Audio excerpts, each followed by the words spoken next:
श्री शिवाय नमस्तुभ्यम। हर हर महादेव। कैसे हो भक्तों? आशा करता हूँ आप और आपका परिवार बिल्कुल अच्छा होगा।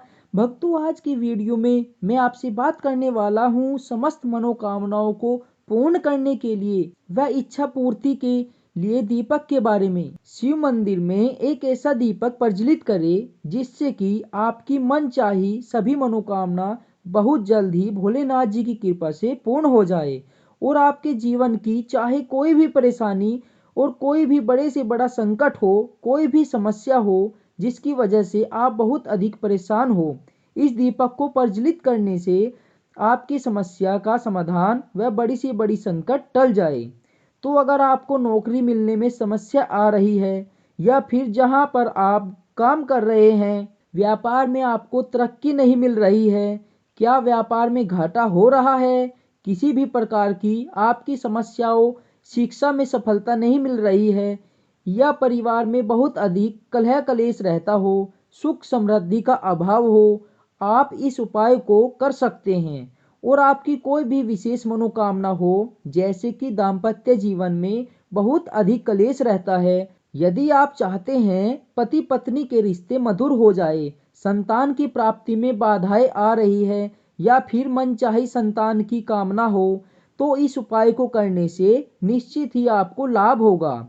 और अगर बच्चे की सफलता में बाधा आ रही है तो आप इस उपाय को कर सकते हैं, यानी माता पिता इस उपाय को कर सकते हैं। जैसे कि बच्चों को शिक्षा में सफलता नहीं मिल रही है, करियर में सफलता नहीं मिल रही है, तो आप इस उपाय को बच्चों के जीवन में सफलता प्राप्ति की कामना से कर सकते हैं। और आप बेटा या बेटी विवाह के योग्य हो गए हैं और उनके विवाह में बहुत अधिक बाधा आ रही है, तो माता पिता इस उपाय को कर सकते हैं।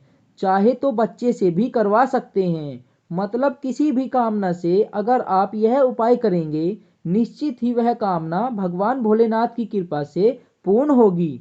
पूरे विश्वास के साथ महादेव की शरण में जब हम जाते हैं तो हमारे मन की चाह और जो भी कामना एक छोटे से उपाय से वह पूर्ण हो जाती है। और कितना भी बड़ा संकट हो, महादेव की कृपा अगर प्राप्त हो जाती है तो वह संकट टलते हुए देर नहीं लगती है। तो पूरे श्रद्धा भाव से हमें भगवान की शरण में जाना चाहिए। महादेव तो देवों के देव महादेव हैं, समस्त प्रकार की विभिन्न बाधाएं दूर करने वाले हैं और समस्त प्रकार की कामनाओं को पूर्ण करने वाले हैं। तो सोमवार की शाम को अगर आप शिव मंदिर में मात्र एक दीपक प्रज्वलित करते हैं तो आपके मन की समस्त कामनाएं पूर्ण होती है।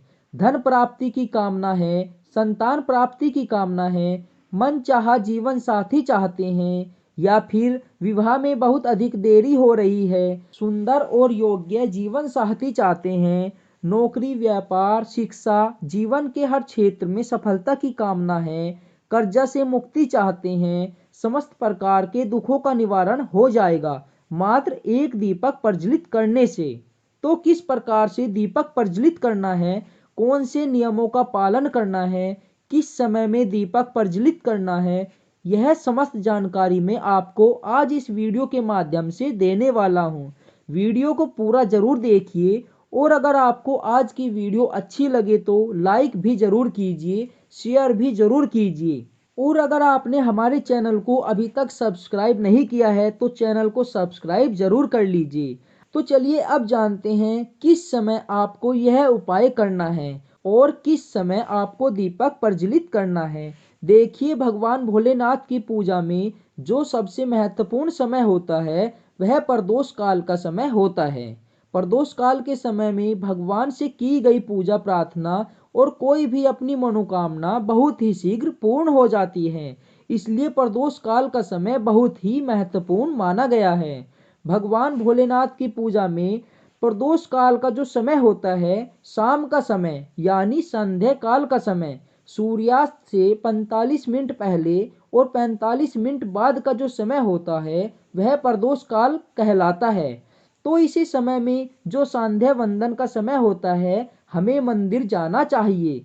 लेकिन मंदिर जाने से पहले अपने घर में एक दीपक जरूर जलाना चाहिए जो आपके घर के मंदिर में होता है। घर के मंदिर में संध्या वंदन यानी कि दीप दान करने के बाद ही आपको बाहर के मंदिर में जाना चाहिए। शाम के समय प्रदोष काल में भगवान भोलेनाथ के मंदिर में जाना चाहिए। और अगर आप चाहे तो पूजा की पूरी सामग्री लेकर जा सकते हैं। जैसे भोलेनाथ की पूजा में हमें जो भी सामग्री चाहिए अगर आपके पास उपलब्ध है, धतूरा, भांग, अक्षत इत्यादि जो भी वस्तुएं आपके पास उपलब्ध हो उन्हें लेकर आप मंदिर जा सकते हो। और अगर यह सभी वस्तुएं आपके पास उपलब्ध न हो तो मात्र एक लोटा जल अवश्य लेकर जाएं। तांबे के पात्र में थोड़ा सा गंगा जल डालें, थोड़ा सा जल डालें, मतलब शुद्ध जल से उस पात्र को भर दीजिए और घर से ही आपको जल लेकर जाना है। इस बात का ध्यान रखें क्योंकि कई बार बहुत से लोगों का कहना होता है कि मंदिर में जल की सुविधा उपलब्ध है तो हम घर से खाली पात्र लेकर जाते हैं और जल मंदिर से ही लेकर शिवलिंग पर अर्पित कर देते हैं। ऐसे में भूलकर भी आपको यह गलती नहीं करनी है। घर से हमेशा जल लेकर ही मंदिर जाना चाहिए। आपके घर का जल आपके घर से जो जल लेकर आप जाते हैं समस्त प्रकार की समस्याओं का निवारण कर देता है। अगर आपके घर में पितृ दोष है, नकारात्मक ऊर्जा है, किसी के किए कराए तंत्र मंत्र का प्रभाव है, अगर आपके घर से जल लेकर जाए भगवान भोलेनाथ पर अर्पित करते हैं तो यह समस्त प्रकार दुष्प्रभाव जिसकी वजह से आपके जीवन में परेशानियां बनी हुई है वह दूर हो जाते हैं। इसलिए जब भी शिवालय जाए घर से जल लेकर जाए। ताम्र पात्र में आपको जल लेकर जाना है। अगर बाकी वस्तुएं आपके पास उपलब्ध है तो अवश्य ही उनको लेकर भी आप मंदिर जा सकते हैं। सफेद पुष्प अगर आपके पास उपलब्ध हो तो वह भी आप लेकर जरूर जाए। जैसे कि आंकड़े का फूल मिल जाए या फिर धतूरा मिल जाए या फिर सफेद पुष्प आपको मिल जाए तो जरूर आप उसको मंदिर में लेकर भोलेनाथ जी को अर्पित जरूर करें। अभिषेक करने के बाद पुष्प अर्पित कर दे और जो भी सामग्री आप भोलेनाथ को अर्पित करने के लिए यानी पूजा पाठ भोलेनाथ के लिए लेकर गए हैं उन सभी सामग्रियों से आप भगवान भोलेनाथ की पूजा कीजिए। और सभी वस्तुएं अर्पित करने के बाद शिवलिंग पर आपको 2 लौंग अर्पित करनी है। फूल वाली लौंग होनी चाहिए। वह दोनों लौंग आप भगवान भोलेनाथ को अर्पित करते समय अपने मन की कामना बोले। इसके बाद भगवान भोलेनाथ के मंदिर में आपको एक दीपक प्रज्वलित करना है। दीपक कौन सा होना चाहिए? आटे का दीपक अगर आप बना पाते हैं तो अत्यंत ही श्रेष्ठ है। आटे का दीपक अगर आप नहीं बना पाते तो आप मिट्टी का दीपक भी प्रयोग कर सकते हैं। मिट्टी का दीपक नया होना चाहिए, मतलब पहले से प्रयोग में न आया हो। प्रयोग किया हुआ दीपक नहीं होना चाहिए। बस इस बात का आप जरूर ध्यान रखें। दीपक में क्या डालें? दीपक में शुद्ध घी या तिल का तेल, वह आपकी उपलब्धता पर निर्भर करता है।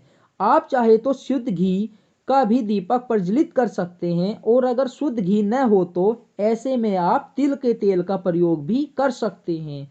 लेकिन सरसों का तेल आपको प्रयोग में नहीं लाना है। बस इस बात का आपको अवश्य ध्यान रखें। तो शिवलिंग के समक्ष आपको एक दीपक प्रज्वलित करना है। तिल तेल या शुद्ध घी जो भी आपके पास उपलब्ध है दीपक प्रज्वलित कीजिए। दीपक प्रज्वलित करने के बाद उस दीपक में आपको 2 लौंग डालना है। देखिए लौंग का प्रयोग करने से मनोकामना बहुत ही शीघ्र पूर्ण हो जाती है।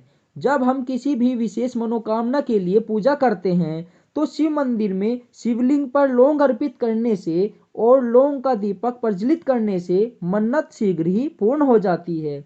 यानी कि जो आपकी मन की इच्छा है वह पूर्ण होती है। तो ऐसी स्थिति में जबकि हम बहुत समय से प्रयास कर रहे हो और हमारी मनोकामना पूर्ण नहीं हो रही हो या फिर कोई बहुत बड़ा संकट हो और हम चाहते हैं कि वह संकट टल जाए, वो परेशानी हमारी दूर हो जाए, इस उपाय को करने से शीघ्र ही आपको लाभ होता है। जब आप दीपक में लौंग डालते हैं तब आपको ध्यान रखना है कि वह लौंग फूल वाली होनी चाहिए। इसके बाद भगवान भोलेनाथ के दर्शन करते हुए यानी कि शिवलिंग को देखते हुए आपको यथासंभव ओम नमः शिवाय का जाप अवश्य करना है। आप 108 बार भी कर सकते हैं या 11 बार 21 बार भी आप यह जाप कर सकते हैं और बिना गिने भी आप यह जाप कर सकते हैं। जितना भी आपके पास समय हो, जैसे कि 5 मिनट 10 मिनट वहीं खड़े होकर शिवलिंग को देखते हुए ओम नमः शिवाय का जाप आपको करना है। इसके बाद 11 बार अपने मन की कामना करें। जो आप अपने मन में कामना करके आए हो वह कामना आपको अपने मन में 11 बार बोलनी है और वह बहुत ही शीघ्र पूर्ण हो जाए। धन प्राप्ति की कामना हो, संतान की प्राप्ति की कामना हो, विवाह की कामना हो या फिर कोई भी विशेष मनोकामना, भगवान भोलेनाथ के दर्शन करते हुए अपने मन की कामनाओं से बोले। भगवान भोलेनाथ से उन्हें पूर्ण करने के लिए प्रार्थना करे और उसके बाद अपने घर आ जाए। यह उपाय आपको हर सोमवार को करना है। मात्र 11 सोमवार अगर इस प्रकार से उपाय करते हैं तो निश्चित ही भगवान भोलेनाथ की कृपा से आपकी मनोकामना पूर्ण हो जाएगी। आपकी कोई भी मनोकामना हो उसको शीघ्र ही पूर्ण होने के आसार आपको सदा ही नजर आने लगेंगे। और बहुत ही आसान उपाय है। सोमवार की शाम को आपको शिवलिंग का जलाभिषेक करना है। अभिषेक के बाद आपको 2 लौंग शिवलिंग पर अर्पित करनी है। एक दीपक प्रज्वलित करना है। दीपक में भी आपको 2 लौंग डालनी है। शिवलिंग की तरफ देखते हुए जितना भी आपके पास समय हो, जितना भी आपकी इच्छा हो, ओम नमः शिवाय का जाप करें। उसके बाद 11 बार अपने मन की कामना बोले। और यह उपाय आपको कब तक करना चाहिए? देखिए, वैसे तो 11 सोमवार में ही आपकी जो कामना है वह पूर्ण हो जाएगी। लेकिन अगर इतने सोमवार में आपकी इच्छा पूर्ण नहीं होती है, कोई बहुत बड़ी कामना है, तो आप चाहे तो आगे तक यानी कि जब तक आपकी कामना पूर्ण नहीं होती तब तक आप यह इस उपाय को कर सकते हैं। और हाँ, मन में किसी भी प्रकार का संशय न रखें, क्योंकि आप शिवालय जा रहे हैं तो आपकी कामना अवश्य ही पूर्ण होगी। हो सकता है थोड़ा समय लग जाए, लेकिन मन की इच्छा जो भी हो भगवान भोलेनाथ उसे अवश्य ही पूर्ण करेंगे। और अगला जो आपका प्रश्न होगा कि पीरियड्स में किस प्रकार से करें महिलाएं, तो पीरियड्स में महिलाएं इस उपाय को किस प्रकार से करें? तो देखिए, आप उस सोमवार को छोड़कर बाकी सभी सोमवार में आप इस उपाय को कर सकते हैं, क्योंकि पीरियड्स की अवस्था में हम शिवलिंग की पूजा नहीं कर सकते, शिवालय नहीं जा सकते। किसी भी कामना से इस उपाय को कर सकते हैं। तो किसी भी समस्या से अगर आप परेशान हैं, इस उपाय को एक बार जरूर कीजिए। इससे आपको लाभ अवश्य होगा। और अगर आपको वीडियो अच्छी लगी हो तो कमेंट करें, लाइक करें और आप हमारे चैनल को सब्सक्राइब करना न भूलें और अपने दोस्तों में हमारी वीडियो को ज़रूर शेयर करें। आज के लिए बस इतना ही।